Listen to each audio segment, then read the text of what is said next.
அண்ணா திராவிட முன்னேற்ற கழக தொண்டர்கள் உரிமை மீட்புக்குழு கழக ஒருங்கிணைப்பாளர் தமிழ்நாடு முன்னாள் முதலமைச்சர் ஓ பன்னீர்செல்வம் அறிவுறுத்தலுக்கு ஏற்ப ஓடாநிலையில் அமைந்துள்ள சுதந்திர போராட்ட வீரர் தீரன் சின்னமலை அவர்களின் மணிமண்டபத்தில் உள்ள அவரது திருவுருவச் சிலைக்கு திருப்பூர் மாநகர் மாவட்ட கழக செயலாளர் எம் சண்முகம், ஈரோடு மாநகர் மாவட்ட கழக செயலாளர் எஸ்.எம். தங்கராஜ், திருப்பூர் புறநகர் மாவட்ட கழக செயலாளர் திரு டி.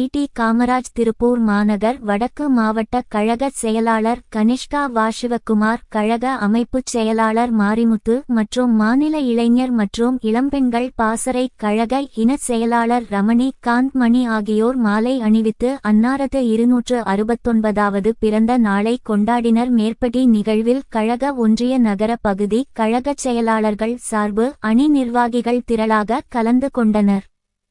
சின்னமலையின் புகழ் ஐயா ஓபிஎஸ் புகழ் ஐயா ஓபிஎஸ் என்றால் ஐஎஸ்இன் புகழ் ஓபிஎஸ் ஐயா ஓபிஎஸ் புரட்சித் தலைவி அம்மா புரட்சித் தலைவி அம்மா சின்னமலையின் ஐயா ஓபிஎஸ் ஐயா ஓபிஎஸ்